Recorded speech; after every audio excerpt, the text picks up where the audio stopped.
আজকে America Iran যুদ্ধ চলছে, বাংলাদেশে সংকট তৈরি হয়েছে গ্যাস এবং জ্বালানির। এটা এটা এটা হলো একটা যুদ্ধজনিত কারণ, ন্যাচারাল সংকট, এটা কোনো সিন্ডিকেশনের কারণ নয়। কিন্তু এই সংকট মোকাবেলার জন্য প্রধানমন্ত্রী পৃথিবীর বিভিন্ন দেশে কথা বলছেন, মালয়েশিয়া সহ বিভিন্ন জায়গায়, সেখান থেকে এলএনজি গ্যাস নিয়ে এসে বাংলাদেশের যে ঘাটতি হচ্ছে সেটা পূরণের তিনি প্রচেষ্টা চালাচ্ছেন। একের পর এক তার পদক্ষেপ। আপনারা দেখেছেন যে ডেঙ্গুর প্রকোপ হয় এই সময়।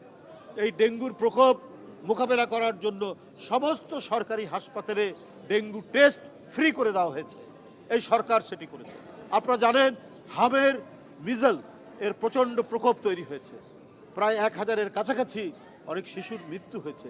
এটা মোকাবেলা করার জন্য প্রায় 2 কোটি শিশুকে ইতিমধ্যে টিকাদান করা হয়েছে।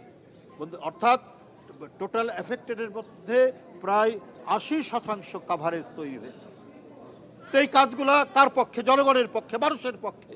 এবং তারেক রহমান নির্বাচনের প্রাককালে যে অঙ্গীকার করেছেন সেই অঙ্গীকারগুলো তিনি রক্ষা করছেন। তো জনগণ আগে, তার সুখ দুঃখ আগে বিবেচনা করা হবে সরকারের পক্ষ থেকে। তিনি প্রতিদিন প্রতিক্ষণে সেই কাজটি করছেন। জনগণের স্বাস্থ্য, জনগণের শিক্ষা, জনগণের অর্থনৈতিক উন্নতি, জনগণের এবং দেশের যে গণতন্ত্রায়ন, ডেমোক্রেটিক চর্চা এবং রাষ্ট্রের যে একটা ডেমোক্রেটিক স্ট্রাকচার তৈরি করা দরকার, এটা নিয়েও এই সরকার কাজ করে যাচ্ছেন বিভিন্ন ফর্মে।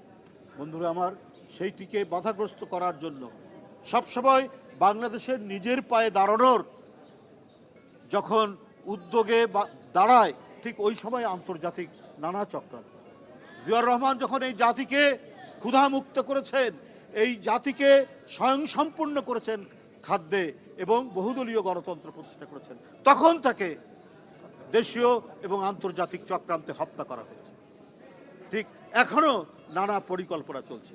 আমার বিশ্বাস আজকে এদেশের পেশাজীবী সম্প্রদায়, এদেশের ছাত্র জনতা প্রত্যেকেই এই চক্রান্ত উপলব্ধি করবে এবং তারা নিজেরা সোচ্চার থাকবে, নিজেরা প্রস্তুত থাকবে যে কোনো ষড়যন্ত্র মোকাবেলা। ড্যাব তার মধ্যে অন্যতম একটি সংগঠন, এদেশের প্রতিনিধিত্বকারী একটি পেশাজীবী সংগঠন, যেখানে দেশের মেধাবী চিকিৎসকরা যে সংগঠনের অন্তর্ভুক্ত। আপনি সবাইকে ধন্যবাদ জানাচ্ছি আজকের প্রতিষ্ঠাবার্ষিকী এবং এই প্রতিষ্ঠাবার্ষিকী নিয়ে ড্যাবের প্রত্যেকটি কর্মসূচির সফলতা কামনা করে আমার বক্তব্য শেষ করছি।